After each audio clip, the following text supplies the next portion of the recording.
Hello guys, welcome back to Nixora Python course day 4. If you want to see my previous lecture, they were present in my playlist. आज हम समझेंगे arithmetic operators क्या होते हैं, ठीक है।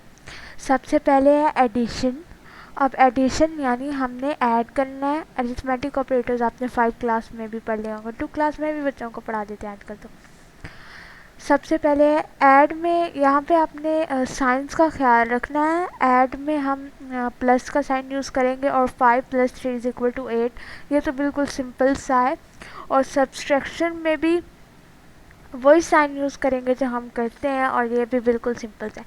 अब मल्टीप्लिकेशन का एक साइन है स्टार। ये आपके कीबोर्ड पे आपको नज़र आ जाएगा स्टार, आपने ये यूज़ करना है। और 3 4 12 होता है, तो आपका वो आंसर आ जाएगा आराम से। डिवीजन में आपकी स्लैश यूज़ होगी, ठीक है।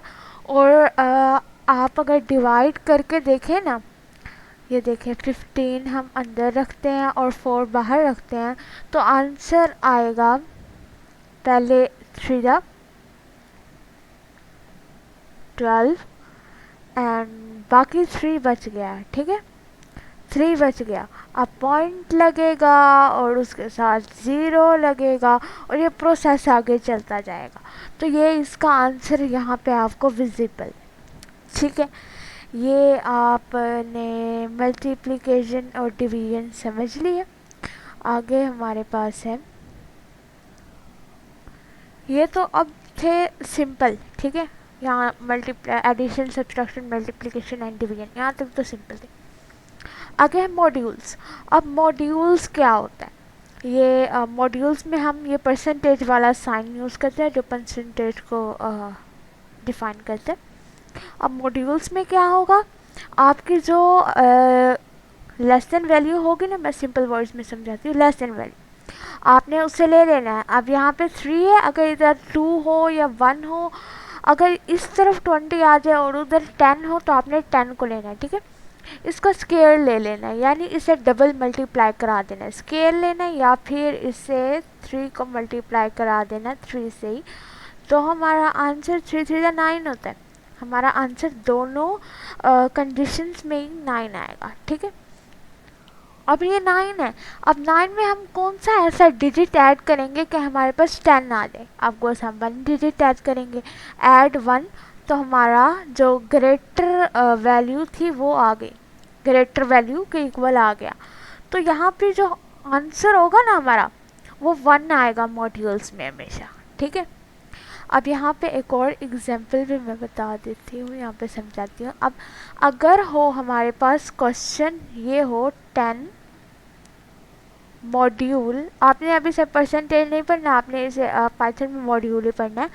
फिर 10 मॉड्यूल 2, तो हम अब इसे कैसे सॉल्व करेंगे। 2 का स्केयर लेना है, यानी 2 को डबल मल्टीप्लाई कराना है, तो वो 4 होता है। 2 2 तो 4 होता है, 4। और 4 में कौन से डिजिट ऐड करेंगे कि हमारे पास 10 आएगा, तो आपका 6 ऐड करेंगे। तो हमारा यहाँ पर आंसर 1 आया था, क्योंकि हमने 9 में 1 ऐड कराया था, तो 10 बना था हमारा। यहाँ पे हमारा बड़ा डिजिट 2 लिया था हमने, 2 लिया था और उसे हमने स्केयर लिया था 2 का, क्योंकि 2 स्मॉलर डिजिट है, ठीक है। अब उसे हमने 10 बनाना था, ठीक है। पहले उसका स्केयर ले लिया, फिर उसमें कितने डिजिट ऐड करने हैं कि वो 10 बन जाए, 6 डिजिट ऐड करने, तो हमारा आंसर 6 आ गया। तो ये इस तरह ये मॉड्यूल काम करता है, क्वेश्चंस को सॉल्व करता है। छोटा सा कॉन्सेप्ट है मॉड्यूल का। आगे हमारे पास है वैसे अगर आपका मॉड्यूल समझ आ गया है ना, क्योंकि यहाँ पे यही ज़्यादा मुश्किल है, बाकी तो आपको आ जाए। आगे फ्लोर डिवीजन। अच्छा, डिवीजन का तो आपको पता है, डिवीजन में एक स्लैश लगी थी तो एक स्लैश लग जानी है। फ्लोर यानी एक और, मतलब फ्लोर आप ऐसे समझ सकते हैं कि एक और स्लैश लगा देनी है, ठीक है, यानी अगर आप डबल स्लैश लगे। अब ये हम इस क्वेश्चन से समझ सकते हैं। जब हमने इसको डिवाइड किया था, 15/4 को डिवाइड किया था, तो 3.75 आया था, ठीक है। लेकिन यहाँ पे हमने सिर्फ, हमारे पास सिर्फ 3 आना है। क्यों? क्योंकि वो डेसिमल वाले वर्ड्स कट कर देगा और हमारे पास बाकी आंसर आ जाएगा। वो डेसिमल को नहीं हमारे पास अप्रूव कराएगा, डेसिमल को नहीं दिखाएगा, ठीक है। हमारे पास सिर्फ एक इंटेजर आ जाएगा, ठीक है, यानी इंटेजर जिसके साथ डेसिमल ना हो, एक ट्रू वैल्यू आ जाएगी। अच्छा, आगे हमारे पास है एक्सपोनेंट। एक्सपोनेंट क्या होगा, इसमें डबल स्टार यूज़ होंगे, और डबल स्टार से हम ये कर सकते हैं कि टू की पावर 8 ले लें, यानी 2 को 8 दफ़ा मल्टीप्लाई करना है। 2 multiply by 2, 2 multiply by 2, 2 multiply by 2, 2 multiply by 2, ये 8 दफ़ा हो गया है ना। तो 2 को 8 दफ़ा मल्टीप्लाई कराएंगे तो हमारा आंसर आ गया 256। अब 256 हमारा आंसर है, तो ये इसका काम होता है, इस तरह ये सॉल्व करता है, ठीक। वही मैं इधर कह रही थी कि अगर आपको मॉड्यूल्स समझ आ गया ना, अरिथमेटिक ऑपरेटर्स पाइथन में जो सबसे मुश्किल लगता है ना अक्सर स्टूडेंट्स को, वो मॉड्यूल का ही होता है। तो अगर आपको मॉड्यूल का कॉन्सेप्ट समझ आ गया ना, तो आगे आ जाएगा आपको। नेक्स्ट हमारे पास है कंपैरिजन ऑपरेटर। कंपैरिजन ऑपरेटर से पता चल रहा है वो ऑपरेटर जिनको हमने कंपेयर कराना है। अब वो कौन से ऑपरेटर होंगे, कंपैरिजन ऑपरेटर में लेस देन, इक्वल टू और, ठीक है, लेस देन होगा, equal greater than in equal to होगा, लेस और इक्वल होगा, डबल इक्वल होगा, ग्रेटर होगा, मतलब ये सारे अरिथमेटिक ऑपरेटर्स हैं, ठीक है। मैं आपको ज़रा इसे थोड़ा बड़ा करके दिखा देती हूँ, ठीक है। तो ये आपके पास अरिथमेटिक इक्वेटर्स हैं, greater than, less than, greater और इक्वल। अब इधर ग्रेटर भी होगा, इक्वल भी होगा, लेस और इक्वल यानी लेस भी होगा, इक्वल भी होगा, इक्वल टू यानी डबल इक्वल लगाएंगे आप इधर हम। इक्वल टू हम अगर मैथ में हम इक्वल टू करें तो सिंपल एक इक्वल लगाते हैं, लेकिन पाइथन में हम डबल लगाएंगे। ये बात आपका एक कॉन्सेप्ट है, ये आपने याद रखना है इधर, ठीक है। नॉट इक्वल टू, अब नॉट इक्वल टू का ये साइन है, यानी ऐसे करके और ये इज इक्वल टू। अब इसका मतलब हो जाएगा हमारे पास नॉट इक्वल टू। अब मैं समझाती हूँ, ग्रेटर देन 5 ग्रेटर देन 3, तो ये कंडीशन ट्रू है हमारे पास, क्योंकि 5 बड़ा होता है 3 से, ठीक है। तो ये कंडीशन हमारे पास ट्रू है। लेस देन 2 लेस देन 8, यानी अब यहाँ पे 2 छोटा 8 से, तो ये कंडीशन ट्रू है, तो हमें आंसर ट्रू देगा। यानी अब ये जो कंपैरिजन ऑपरेटर्स में ना हमें जो आंसर देगा ना वो बुलियन में देगा, ठीक है। या हम कोई और वो लगाएंगे, कोई और उधर कुछ ऐसा क्लास लगाएंगे, कोई और फंक्शन लगाएंगे, तो वो हमें दूसरा आंसर देगा, वो हम बाद में पढ़ेंगे। लेकिन जैसे हम अब पढ़ रहे हैं ना, अगर आप अभी कोई ऐसा लिखते हैं ना, तो आपका आंसर हमेशा ट्रू में आएगा, ठीक है। आपका अगर वो ट्रू है तो आपका प्रिंट वो होगा। अभी मैं आपको एग्जांपल के टाइप भी समझा देती हूँ, ऐसे तो आपको समझ नहीं आएगा। ग्रेटर और इक्वल, ग्रेटर और इक्वल का मतलब है, अब ग्रेटर और इक्वल का ये वाला साइन होगा, एक ग्रेटर वाला साइन और एक इक्वल वाला। अब और का मतलब यहाँ पे है, यहाँ पे एक यहाँ पे भी एक ऑपरेटर लगा है। इसकी अगली स्लाइड में मैं और का भी आपको समझाऊंगी कि और का मतलब क्या है, ठीक है। तो 5 greater than and is equal to 5, अब और लगाए या, और का मतलब होता है या, यानी अगर इन दोनों में से कोई एक कंडीशन ट्रू हुई तो हमारा आंसर ट्रू होगा, ठीक है।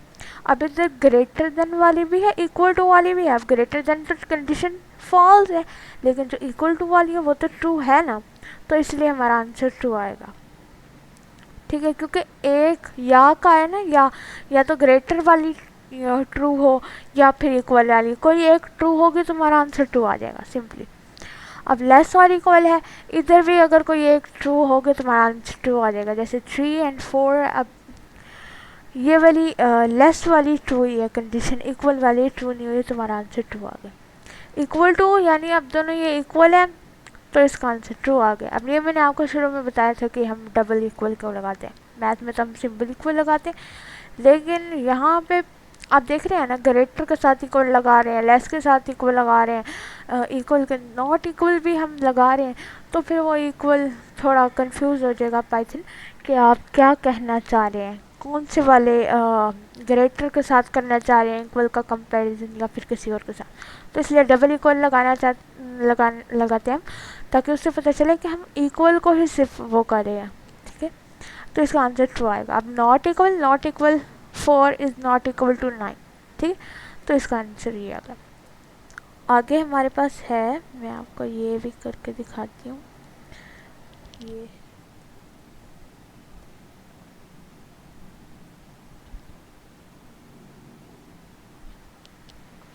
आगे हमारे पास एग्जाम्पल है, इससे ज़्यादा अच्छे से समझ आ जाएगा एग्जाम्पल।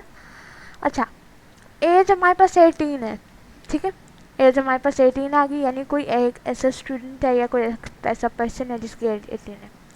इफ़ एज, अगर age greater than equal to 18, यानी अब यहाँ पे जो एज होगी ना, यानी जो हमने इफ़ एज, अब यहाँ पे एज आएगी, यहाँ पे एज आएगी, यानी अगर इफ़, फिर मैं आपको करके दिखाती हूँ। इफ़, ठीक है, इफ़ 18,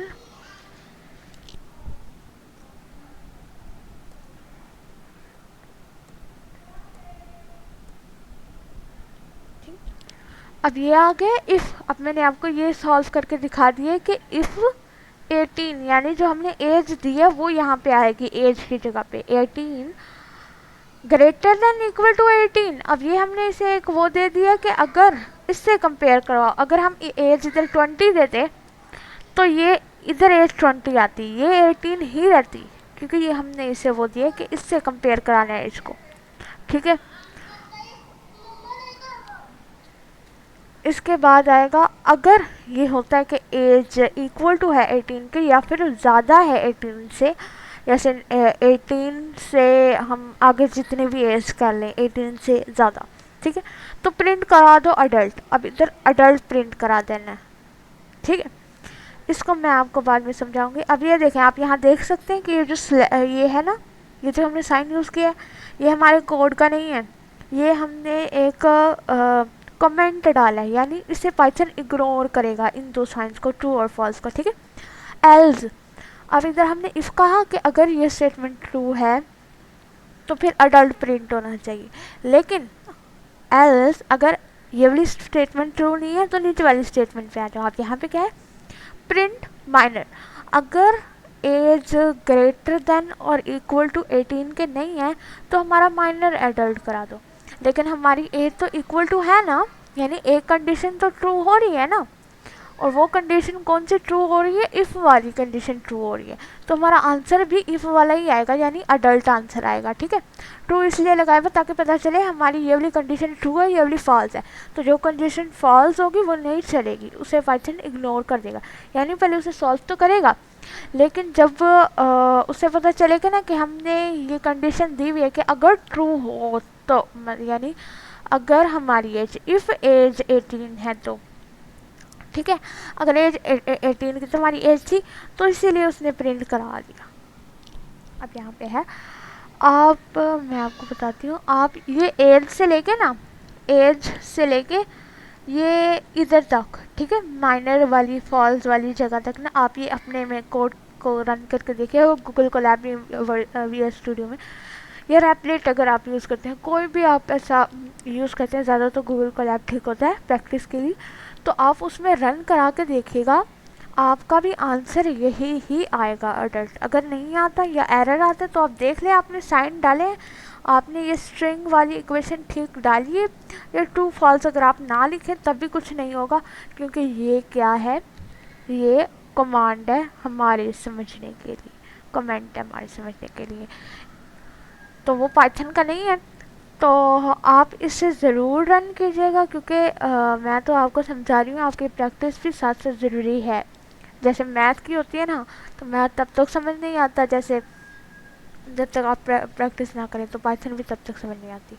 हमारा आगे है लॉजिकल ऑपरेटर्स। जैसे मैंने आपको कहा था कि हम एंड और नॉट, ये और वाला पढ़ेंगे अगली ही स्लाइड में, तो वो आगे है। अब हम इसे पढ़ते हैं। अब यहाँ पे क्या है, हमारे पास है लॉजिकल ऑपरेटर्स। लॉजिक यानी अब ये लॉजिक देखेंगे, लॉजिकल नाम से ही पता चल जाता है लॉजिकल ऑपरेटर्स है। Python have 3 logical operators. Python के पास 3 लॉजिकल ऑपरेटर्स होते हैं, ये वाले 3, एंड और नॉट, ये 3 लॉजिकल ऑपरेटर्स हैं। कंबाइन और मॉडिफाई कंडीशंस, कंडीशन को कंबाइन करने के लिए और मॉडिफाई करने के लिए, यानी उन्हें सही करने के लिए, ठीक है। आगे है हमारा एंड। अगर हम एंड लगाएंगे ना तो क्या होगा, एंड में ये होता है कि एंड का मतलब होता है इफ़ ट्रू, आंसर ट्रू आएगा if both condition are true, ठीक है। एंड का मतलब होता है और, जैसे हम कह रहे हैं अहमद की एज 18 है, ठीक है, and Ahmad age is equal to 18 and has ID card, यानी उसकी एज 18 है और उसके पास आईडी कार्ड भी है, तब हमारी ये कंडीशन ट्रू होगी, वरना फॉल्स आएगा। और जब फॉल्स आता है तो आपको पता है कंडीशन नहीं चलती, ठीक है। अब ये और क्या होता है, और में true if at least one condition true. अब उधर मैंने आपको बताया था greater than equal to less than equal to लिखा हुआ था, तो इन दोनों में से एक कंडीशन ट्रू होती थी, या तो इक्वल वाली ट्रू होती थी या फिर ग्रेटर देन और लेस देन वाली ट्रू होती थी। तो अगर एक भी ट्रू होती थी ना तो हमारा आंसर ट्रू आ जाता था, ठीक है। ये और का होता है कि अगर एक भी कंडीशन ट्रू हुई ना तो हमारा आंसर ट्रू आ जाएगा, ठीक है। नॉट यानी बस छोड़ दो ऐसे ही। नॉट का मतलब अगर ऐसा कुछ भी नहीं होता तो बस छोड़ दो इस कोड को, ठीक है। अब मैं आपको बताती हूँ ये कैसे होगा। ये हमारे पास एग्जाम्पल है, एग्जाम्पल से हमें ज़्यादा अच्छे से समझ आ जाता है। ये भी आप लोग रन करके देखिएगा। ये एज से लेकर ना ये इधर तक, ये इसकी एग्जाम्पल है, इसमें रिजल्ट नहीं बताया गया, ठीक है। हमने पहले लिखे ना एज 20, कि हम हैं या कोई एक पर्सन है उसकी एज 20 है, या अगर कोई ऐसा पर्सन है जिसकी एज 20 है, ठीक है, और उसके पास आईडी कार्ड भी है, हैज़ आईडी कार्ड ट्रू, ठीक है। एज 20 है, उसके पास आईडी कार्ड भी है, ठीक है। यानी हमने कोई एक ऐसा बंदा लिया जिसकी एज 20 है और उसके पास आईडी कार्ड भी है, ठीक है। ये एक हो गया, ठीक है।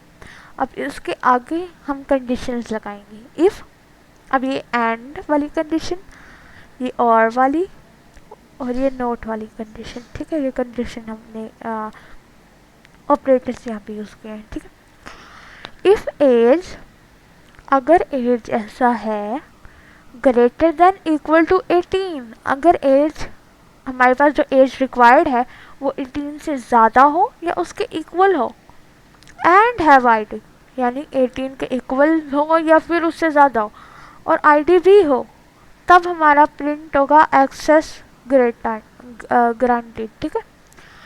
यानी जैसे अब मैं इधर बताती हूँ, एक एज है वो बंदे की 20 है और उसके पास आईडी कार्ड भी है उसका, ठीक है, आईडी भी है,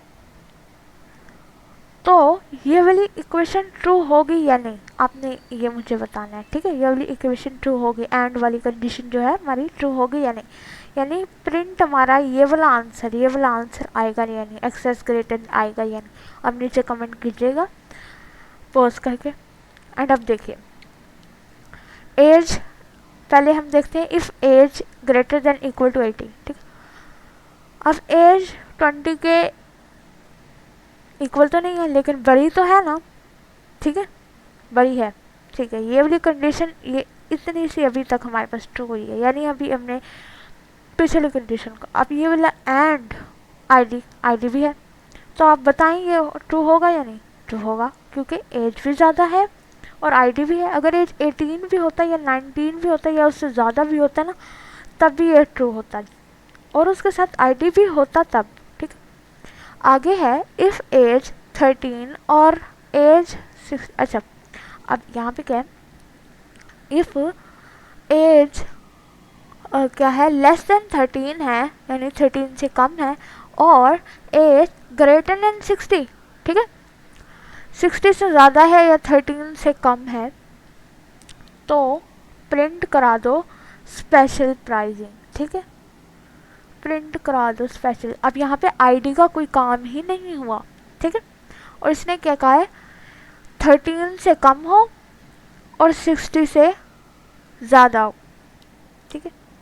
13 से हमारे पास 20 है तो 13 से कम नहीं है, 16 से ज़्यादा भी नहीं है। तो ये वाला ऑपरेटर, ये वाली जो कंडीशन है हमारे पास, ये नहीं चलेगी, स्पेशल प्राइजेस नहीं आएगा हमारे पास, ठीक है। क्यों नहीं आएगा, बता दिया मैंने आपको कि 820 है, 13 से कम भी नहीं है और 60 से बड़ी भी नहीं है। और आईडी का तो इधर जिक्र ही नहीं हुआ ना। लेकिन अगर आईडी का जिक्र नहीं भी होता, एज हमारी 20 के इक्वल बताई जाती तो भी हमारी एक्सेस चल जाती, क्योंकि आईडी तो हमने बस ऐसे ही कर दिया ना। जैसे आप एक जगह पे जाते हैं, उधर पुलिस ऑफिसर आपसे आपकी एज पूछता है, आईडी नहीं भी पूछता, ठीक है। तो अगर आपकी एज उसके बताए मुताबिक है तो वो आपको अंदर जाने नहीं देगा, यानी आपका ये प्रिंट होके आ जाएगा। लेकिन अगर वो आपसे आईडी भी रिक्वायर्ड करता है और आपके पास है भी सही, तो फिर भी होगा। तो इस तरह का कॉन्सेप्ट है। इफ़ नॉट, अगर नहीं है, हैज़ आईडी, अगर आईडी नहीं है तो रिक्वायर्ड प्रिंट कर दो आईडी रिक्वायर्ड, ठीक है। तो अब आप मुझे बताएं कौन सा वाला हमारा आंसर क्या आएगा, ठीक है। आंसर क्या आएगा, सिंपल सा है कि हमारी एक कंडीशन ट्रू हुई थी, बाकी दोनों फॉल्स हुई थी। इधर कहा था आईडी नहीं है, आईडी तो है हमारे पास, ठीक है, तो ये फॉल्स होगी, ठीक है। और हमारी एज जो है 13 से कम नहीं है, 60 से ज़्यादा भी नहीं है, यानी इन दोनों के बीच वाली है, तो ये भी फॉल्स होगी। ये सिर्फ जो है ट्रू है कंडीशन, तो हमारा आंसर जो आउटपुट आएगा वो आएगा एक्सेस ग्रांटेड, ठीक है। तो ये हमारा आंसर आ जाएगा। आप लोग इसे रन करके देखिएगा ना, तो आपको ज़्यादा अच्छे से समझ आ जाएगी, क्योंकि प्रैक्टिस भी ज़रूरी होती है ना साथ। आगे हमारे पास है, ठीक है, नेक्स्ट हमारे पास है हाँ, 2 और पेज कर लेंगे, देखते हैं फिर, ठीक है। आगे है डिसीजन मेकिंग। अब यहाँ पे हमने डिसीजंस बनाने हैं, ठीक है, डिसीजन मेकिंग। इफ़ स्टेटमेंट, अब यहाँ पे हमने इफ़ स्टेटमेंट समझनी है, ठीक है। अब इधर क्या होगा, the if statement lets your program make decision. If statement आपके प्रोग्राम को बताती है कि हम एक डिसीजन बना रहे हैं। अगर एक डिसीजन है ना, इफ़ का मतलब अगर होता है, तो अगर एक डिसीजन है, आप खुद समझ लें। If a condition is true, तो ये हमने डिसीजन बनाया कि अगर कंडीशन जो हमारी है वो ट्रू होती है तो ये एक डिसीजन है। तो ये सिंपल सी बात है कि इफ़ स्टेटमेंट एक डिसीजन होती है, डिसीजन मेकिंग होती है। The identical block of code runs, जो कोड को रन करने में मदद देती है, ठीक है। यानी अगर हमारी स्टेटमेंट ट्रू होगी, इफ़ अ कंडीशन ट्रू, अगर हमारी स्टेटमेंट ट्रू होगी तो ही हमारा कोड रन होगा। यानी अगर हमने इफ़ लगाया है ना, एक तो है कि हम पहली क्लासेस में इफ़ लगाते ही नहीं है, किसी किसी प्रोग्राम में इफ़ नहीं लगाते, तो उधर आपकी चल जाएगा यानी कोड। लेकिन जहाँ आपको इफ़ की ज़रूरत पड़ती है और आपने इफ़ क्या होता है नहीं लगाया तो वो रॉन्ग आएगा, तो उधर इफ़ लगाना ज़रूरी होता है। आप क्यों ये भी पढ़ रहे थे।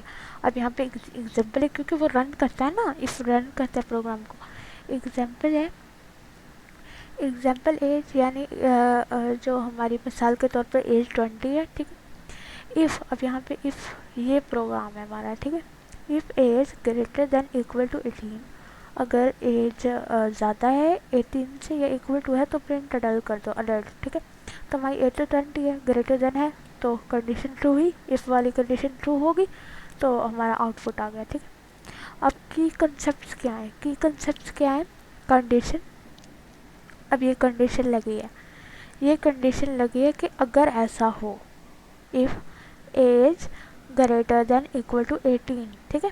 इवेल्युएट टू ट्रू और फॉल्स, इसका आंसर या तो ट्रू में आएगा या फॉल्स में आएगा। हाँ, अगर हमारी एज 18 से कम है तो हमारा फॉल्स आएगा, लेकिन 18 से ज़्यादा है या 18 है तो हमारा आंसर ट्रू आएगा। तो जब ट्रू आएगा तब हमारा आंसर लगेगा। ठीक है, तो हमारा बता दिया कि पहले हमने इफ लगाना है, फिर ये हमने लगानी है, फिर कॉलम लगानी है, makes the start of the block.